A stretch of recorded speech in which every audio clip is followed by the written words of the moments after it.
Assalamu alaikum. In our previous lecture, we were discussing the concept of e-cash payment system, and if you remember, I told you that the key feature of this payment system is anonymity. That means the identity of the buyer would remain anonymous in this payment system. The identity of the buyer would not be revealed. That is the hallmark, the key feature of this payment mechanism. The currency used in e-cash payment system is coin or e-cash coin.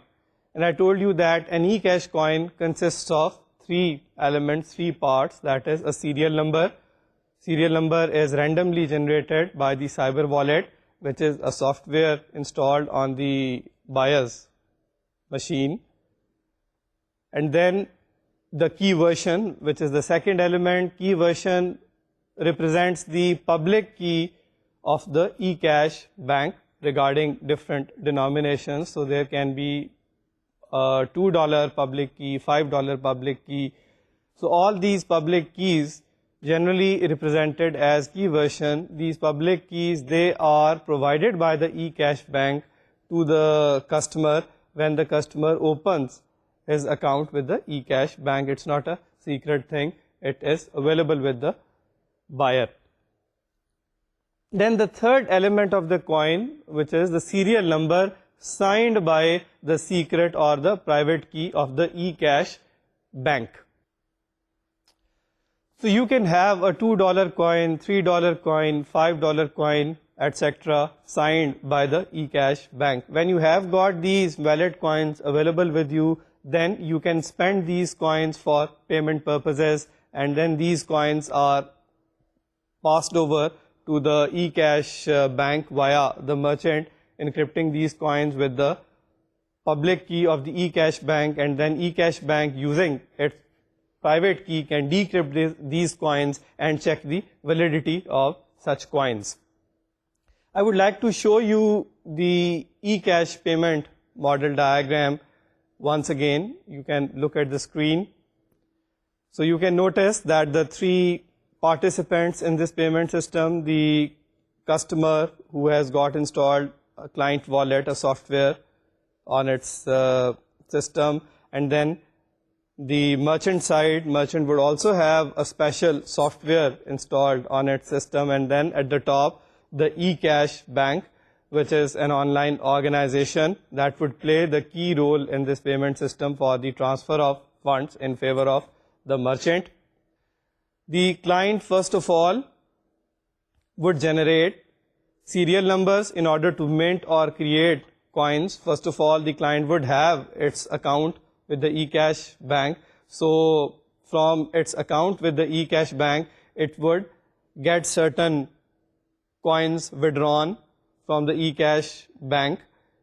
It would make a request that I need coins of say $3, $5, etc. And then the e-cash bank would sign the serial number corresponding to such coins and accordingly debit the account of the client, send these coins, these serial numbers to the client wallet.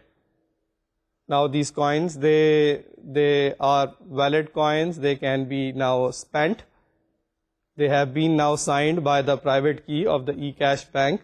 So therefore, we can say that partly these coins, they were minted by the client, by the customer, in the sense that the customer software generated the serial numbers, and they are partly minted or created by the e-cash bank in the sense that e-cash bank, using the corresponding private key, signed these serial numbers in order to mint the coin, in order to provide a valid coin to the customer, to the client. So in this fashion, the client would have minted these coins would remain stored in the cyber wallet. The client would make certain shopping from the merchant. There would be a payment request, and automatically the client wallet would assemble the coins which were earlier got minted, and then through these coins the payment would be made. These coins, they would be encrypted with the public key of the eCash bank, and they would be sent to the merchant.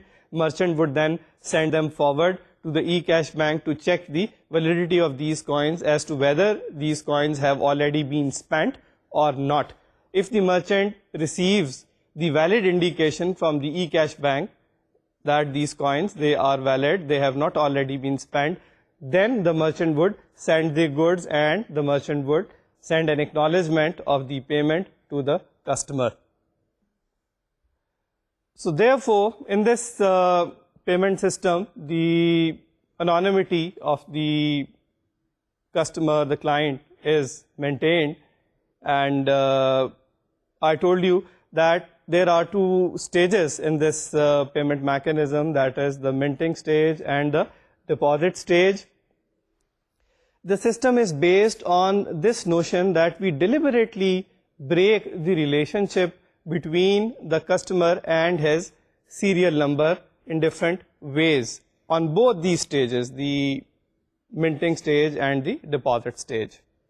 So let me explain the concept. It is a little bit intricate but quite interesting. I would like to explain this concept again.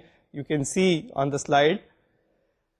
At the minting stage, the serial number is unknown, but the customer is known to the eCash bank.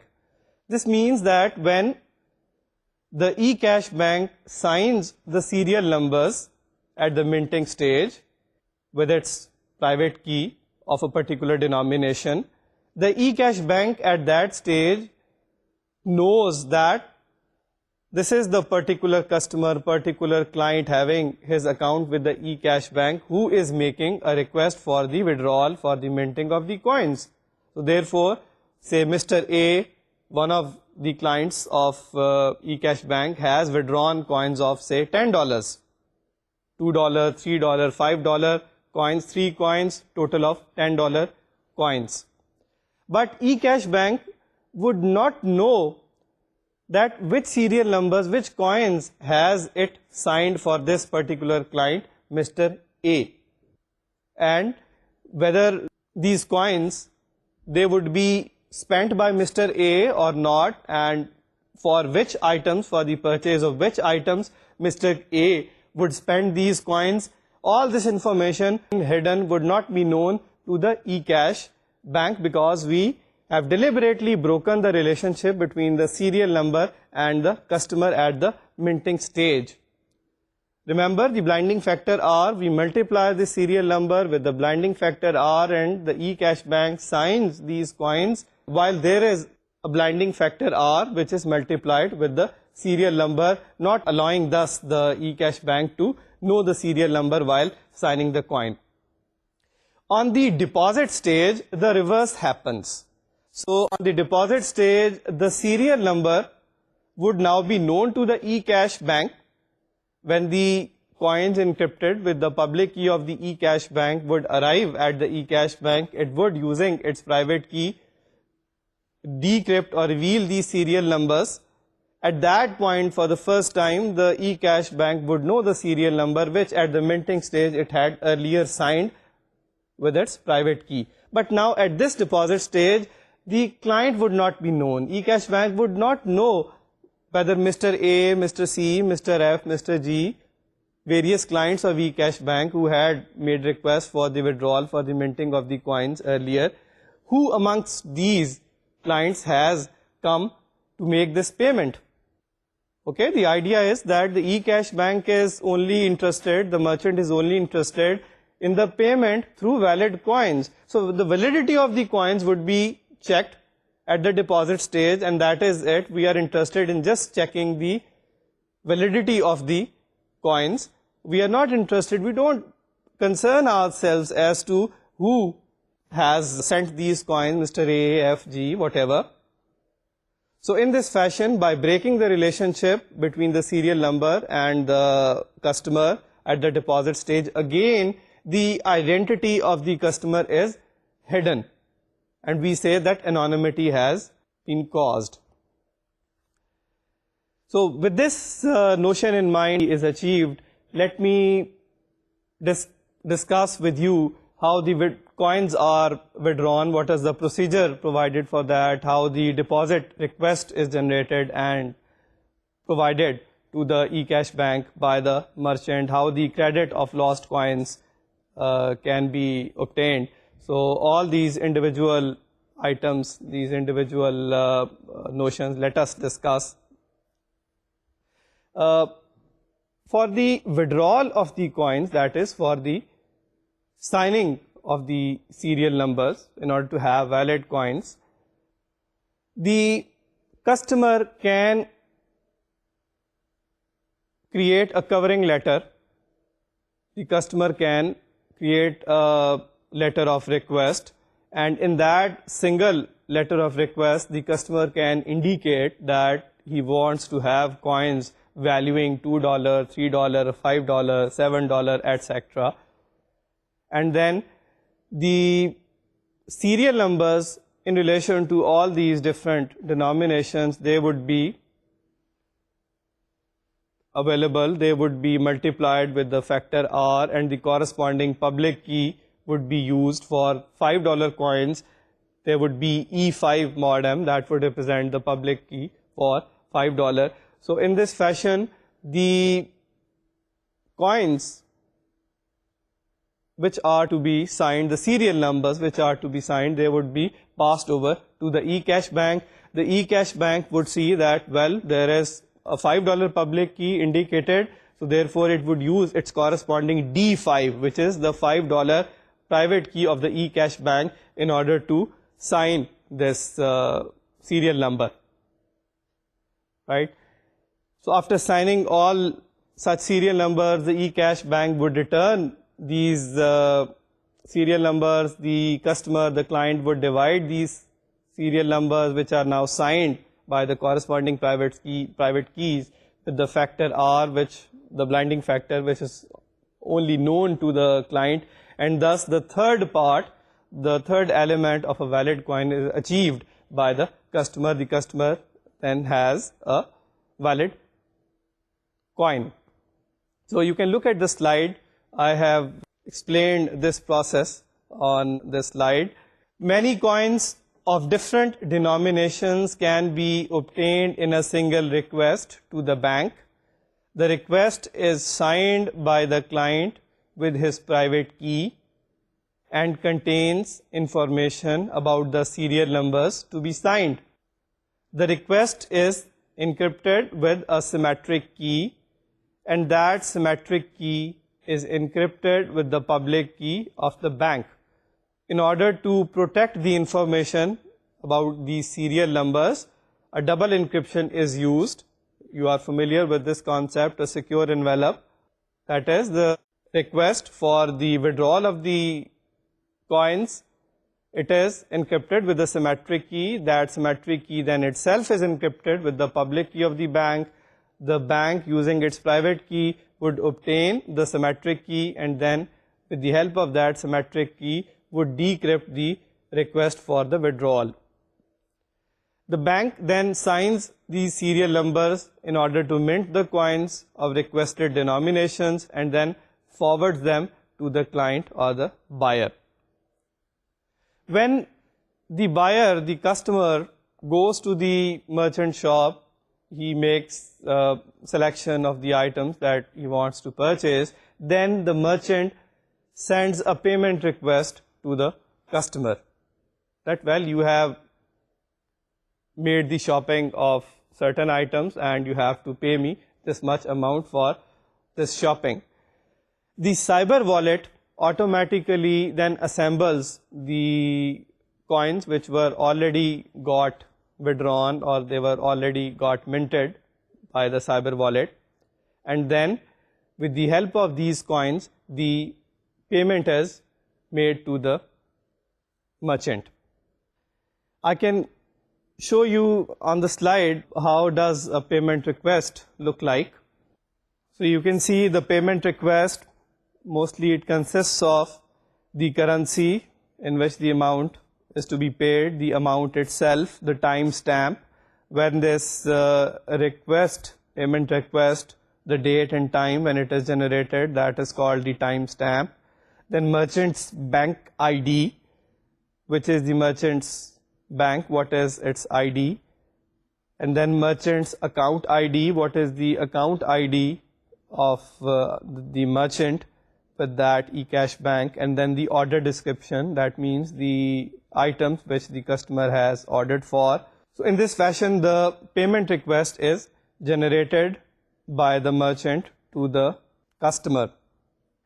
Ideally, the customer should pay to the merchant exactly, which means that if the customer has done a shopping of say $10, then the cyber wallet should assemble the coins which correspond to $10 exactly in order to pay the amount to the merchant, because in case the merchant has to send some balance amount back to the customer, in that eventuality there exists a slight possibility that the merchant can collude or conspire with the eCash bank, and then the identity, the buying pattern of the customer in certain cases can be revealed, which we do not want, because the anonymity is the key feature of this payment mechanism.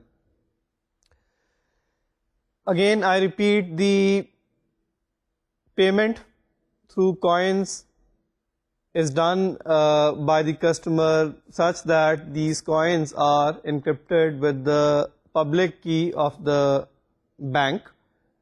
These coins are sent to the merchant, and merchant then forwards them further to the eCash bank. The customer can also generate a payment information, again a sort of covering letter, in which the customer would indicate that the customer is sending these coins for payment purposes. In this payment information, the customer can also send the hash of the order description. That means that whatever customer has purchased, applying a hash function, the customer would get a message digest, and that information would be put in the payment information and supplied to the eCash bank. We do not want the order information in text format to be supplied to the eCash bank, because it is not the concern of the eCash bank to know as to what the customer has purchased. Similarly, the customer in this payment information can also add a pair code. The concept is that wherever the customer feels that there can be a possibility somebody else can also come up and claim that this payment has been made by that somebody. So in such an eventuality, in order to prove his payment, the option available with the customer is, the genuine customer is, that he can add a pair code in the payment information. What happens is that the pair code is selected, then the customer applies a hash function on that code. Resultantly, he gets a message digest. This hash and this MD, message digest, they are incorporated in the payment information and delivered to the eCash bank. In case there is some dispute, somebody else also claims that he has made this payment, then the passphrase, the pair code, is supplied to the eCash bank by the genuine customer, and the eCash bank is then asked to apply the same hash on that passphrase, on that code, pair code, and if the same message digest results, which was already provided by the genuine customer to the bank, then that proves the payment by the customer, because only the genuine customer knows that pair code, that passphrase which he had selected. Nobody else should know, is presumably in the knowledge of that passphrase, that code which the customer had used. So just to give you a better idea, I have also created a slide. You can see in this example, say the genuine customer who wants to eliminate the possibility that somebody else also claims the payment, he has selected a passphrase, a pair code, in this example, blue sky. This word is chosen by the customer. Only the customer knows about this information which he has selected. Then the hash function, that one-way mathematical function, is applied on this word blue sky, which results into a message digest. This hash function, when applied on the word blue sky, results into a message digest. Then the hash function and the message digest, they are provided to the eCash bank through the payment information.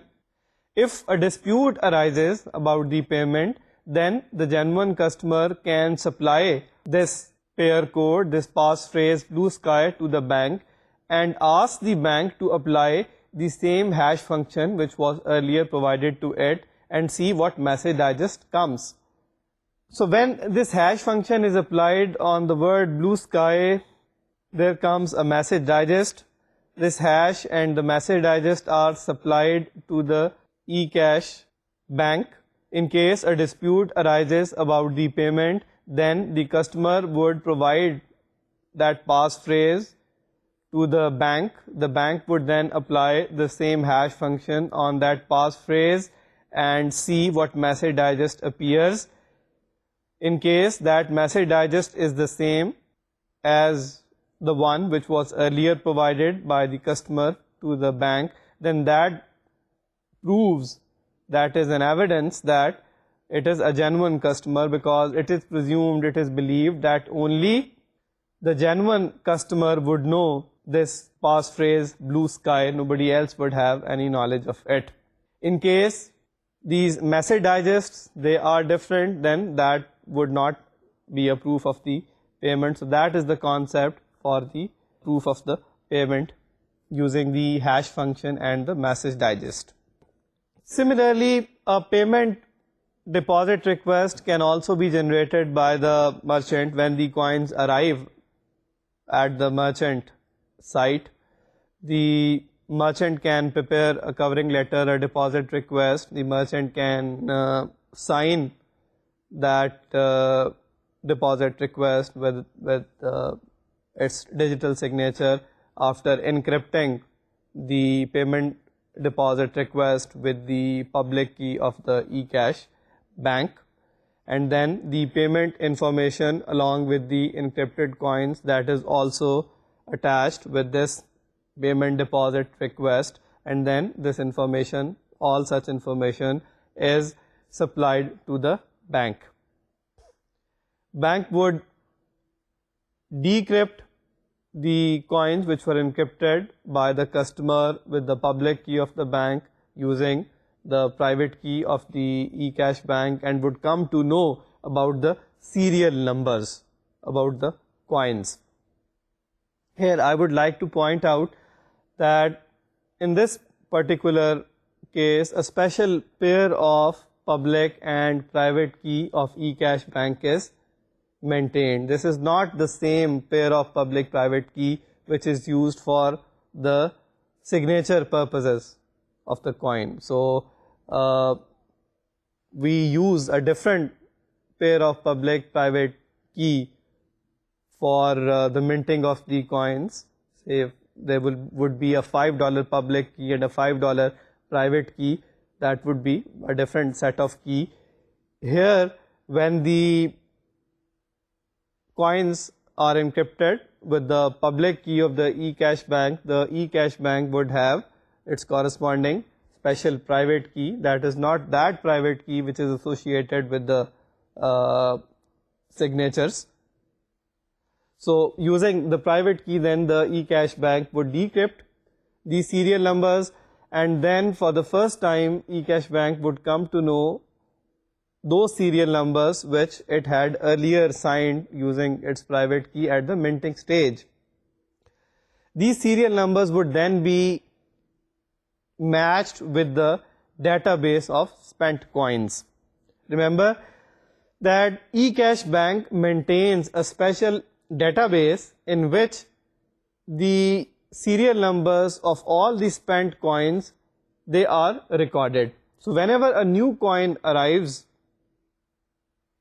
before the eCash bank for payment, eCash bank would first of all match that serial number with those serial numbers recorded in that database. So if this new serial number is missing in the database, it means that this is a valid coin. It is not intended for double spending, and this is a valid coin. Therefore, a valid indication is passed over by the eCash bank to the merchant. On the other hand, if this serial number is recorded in the database of spent coins, then that would mean obviously that this is an invalid coin. Somebody has attempted to again spend this coin. It has already been spent and somebody is trying to spend it again. So he would be caught in this fashion, and a message of invalidity would be generated by the bank and provided to the merchant, and then the merchant would not send the goods to the customer. Then can the customer, the client, get any credit for the lost coins? The answer is yes. So therefore,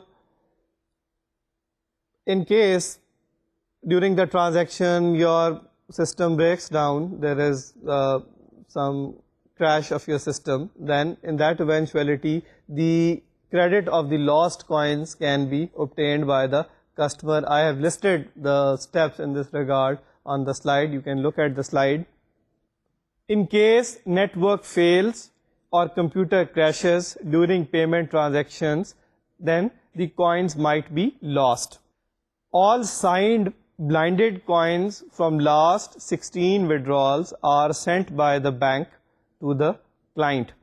So therefore, all different coins which were signed blindly by the eCash bank during the last 16 withdrawals, serial number into R raised to power E2 mod M in case of $2 coin, so on. All such expressions relating to various denominations which were available with the eCash bank at the stage of signing. So as regards last 16 withdrawals, all such expressions, they would be provided to the customer by the eCash bank. The customer only knows the blinding factor R. The customer would then divide all these expressions with the blinding factor R and would therefore come to know about the serial numbers. These serial numbers would then be passed to the eCash bank. So you can see client uses the blinding factor known to its wallet to reveal the serial number. Then it then sends all serial numbers to the bank for its verification whether or not the coins have already been spent. After dividing with R, the client gets serial numbers. These serial numbers are then again sent to the bank.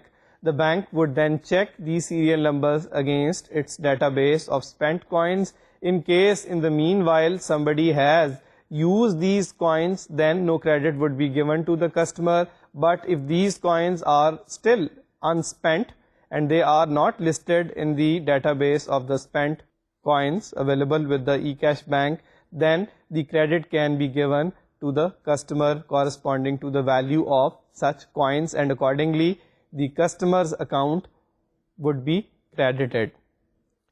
So after checking its database, then the bank credits the client's account with the value of unspent coins. In case we want to use the eCash payment mechanism on the internet, then you can see on the slide how we use this concept on the internet. So on the client side, there are the two softwares installed. You can notice on the left side the web browser and then the client wallet or the cyber wallet. These two softwares, they should be available on the client system on the customer's machine. And on the right side, you can notice that the server side, the system should have the software in relation to a web server. So there should be a web server software, then the merchant's special software which can deal with the eCash payment requests. So all these two softwares, they are available on the server side. And at the top, you can see the eCash bank. In step number 1, the web browser would select and order the items which are intended to be bought from the web server from the merchant side. The selection of such order would be made.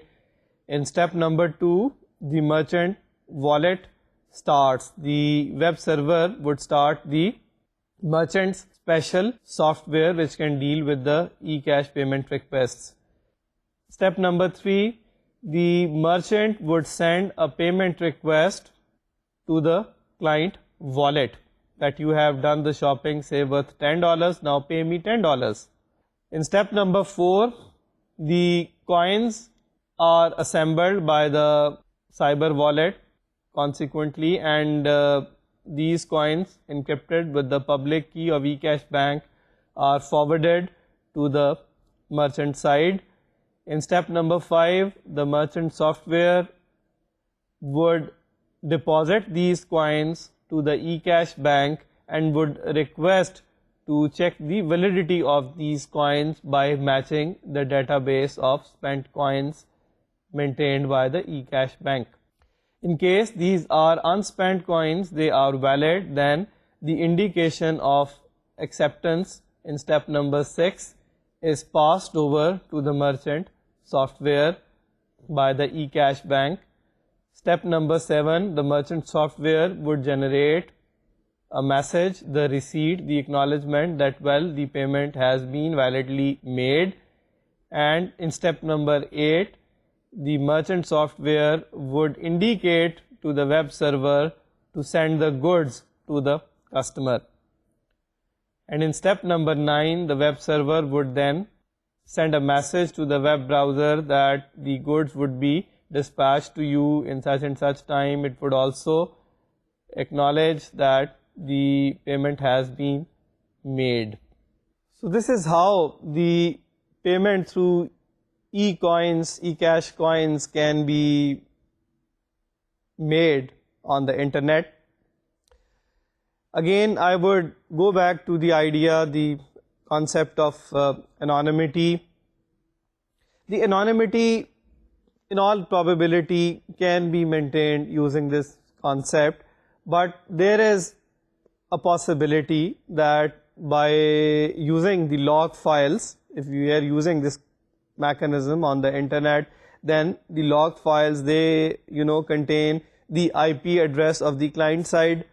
So using the log file analysis, the information of IP contained in the log files, that information along with the information recorded by the ISPs who have provided services to a customer, so both these pieces of information can be utilized to reveal the identity of the customer.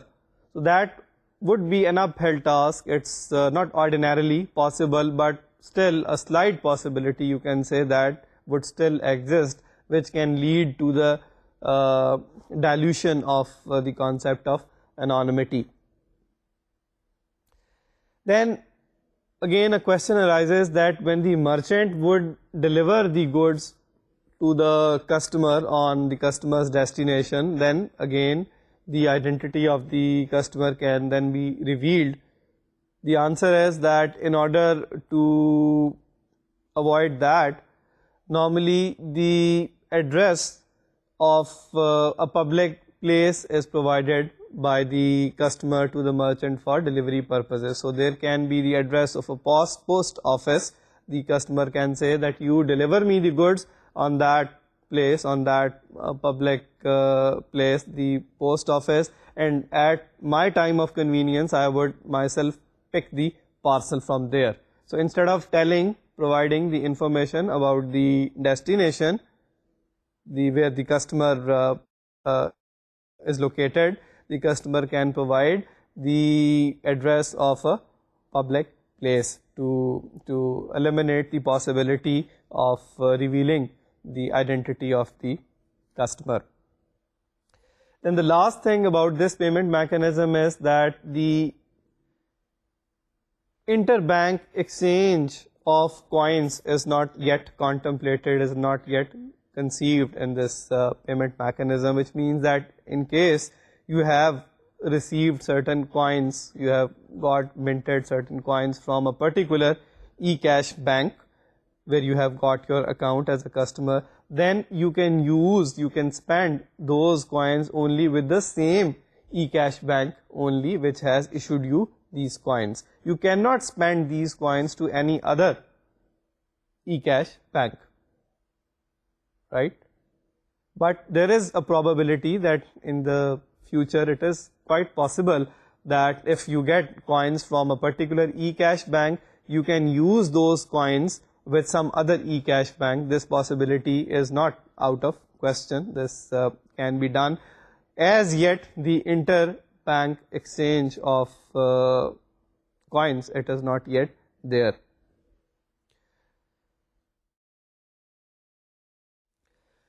Okay, this was the main discussion about electronic cash, and I hope that you have got a reasonable degree of concept now. It's a bit complicated model, but I hope that I've repeated a lot. In fact, I mean, in this particular model, I have repeated the ideas again and again, just for you to have a fair degree of understanding.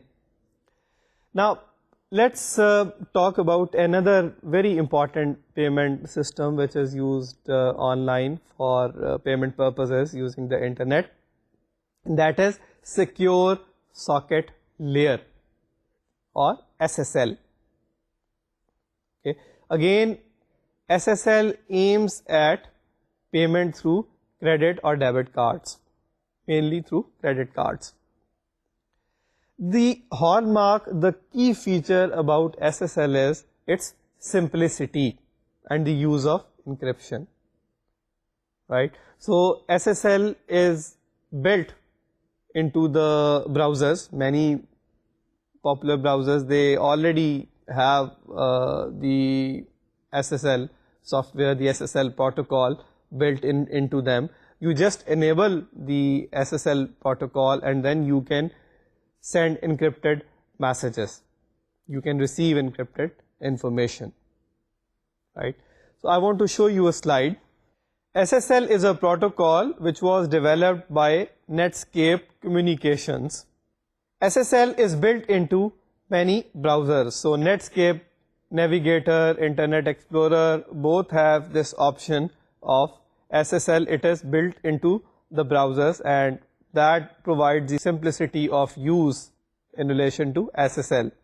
It operates at the TCP/IP layer of the OSI model.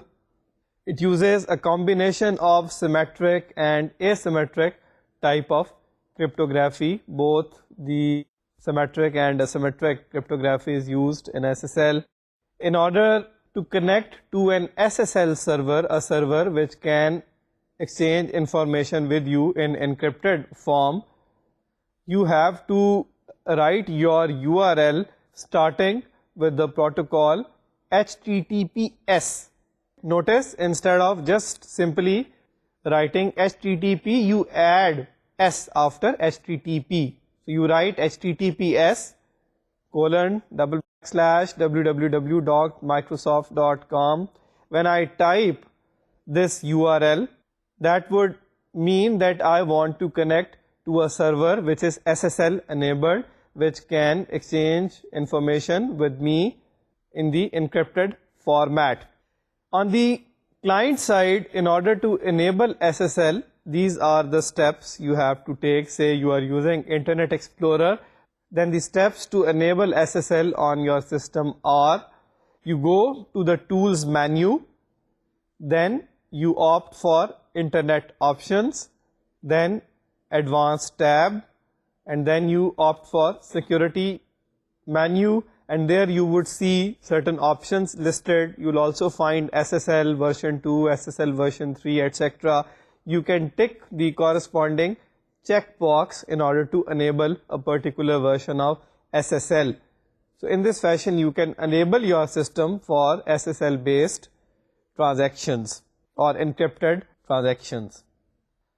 Okay, SSL supports many different cryptographic algorithms and authentication methods.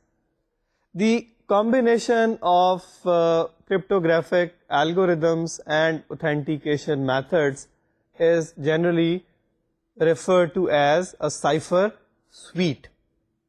Okay, the term is cipher suite. When an SSL enabled client connects to an SSL server by typing a URL in which HTTPS appears, then the SSL handshake begins. The term is SSL handshake. It means that there is an exchange of messages between the client side and the server side. During this exchange of messages called SSL handshake, both the client and the server side, they negotiate and they agree upon a particular cryptographic algorithm and authentication methods and protocols which would be used during the transaction. Right? So in case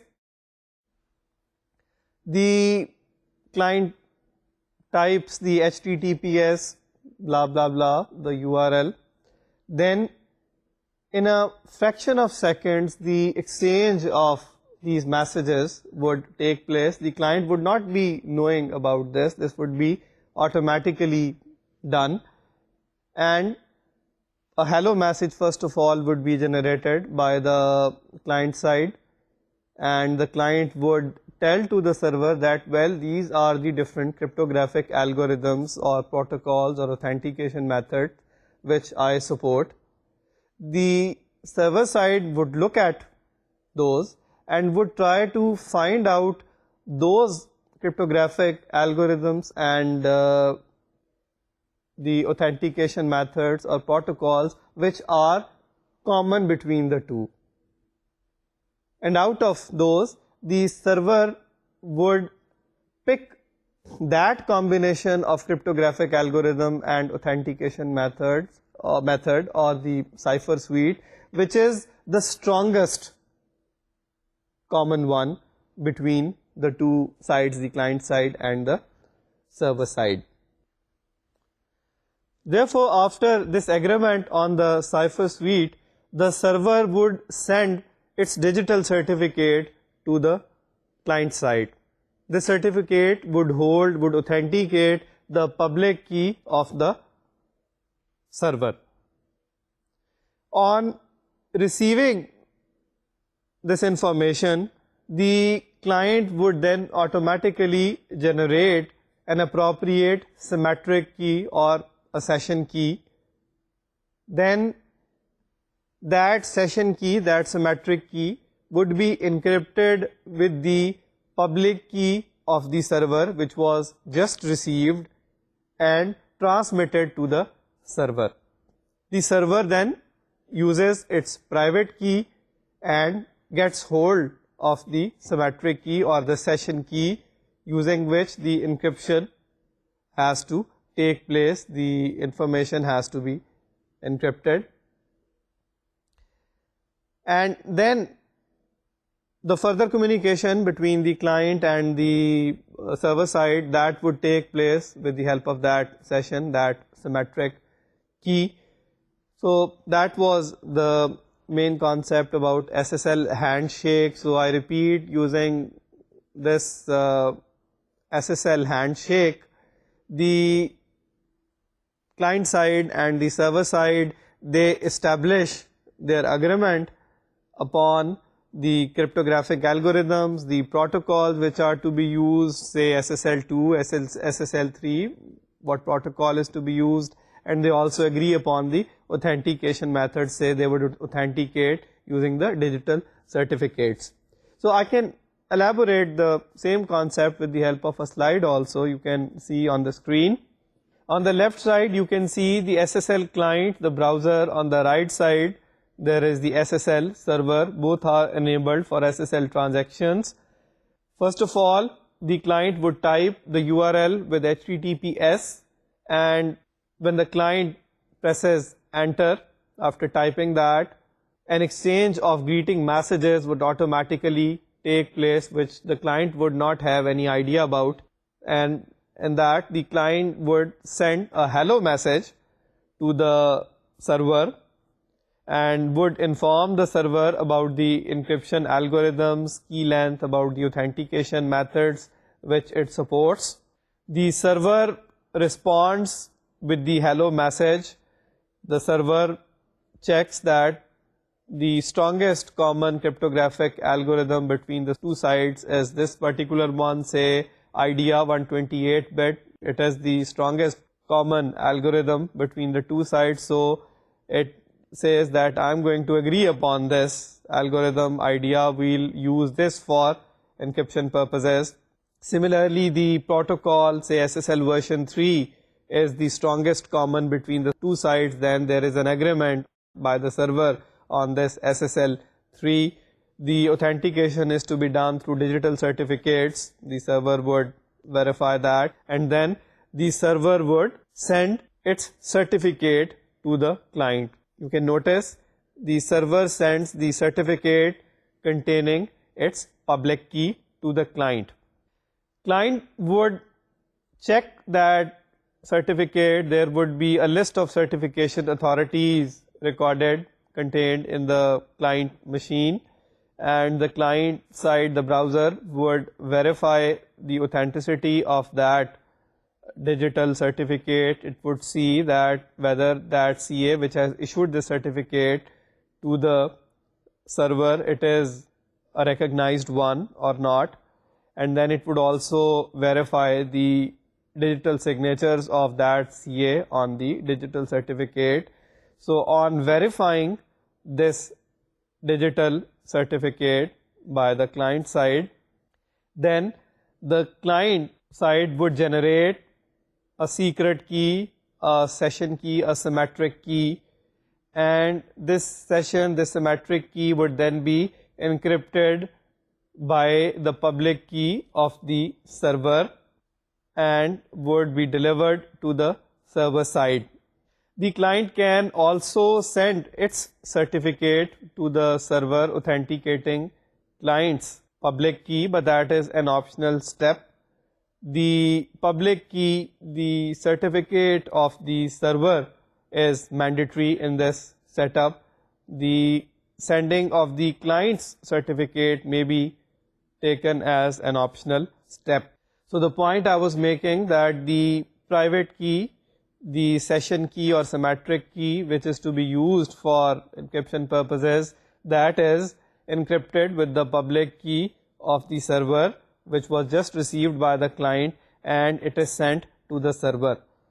Server thus receives the client response and initiates a session, and all the exchange of information between the two sides, the client side and the server side, thus takes place in an encrypted form using this shared symmetric key. You can notice that there is a communication between the two sides, the SSL client and the SSL server, in a session. So that is all for our today's lecture. We have again reviewed the concept of eCash payment mechanism, and then we have started our new payment mechanism, new payment system, that is secure socket layer, SSL. And I told you that SSL, its beauty is that it is inbuilt into many browsers, and it can be used very conveniently and very effectively, and we have to enable our client side to enter into SSL based transactions.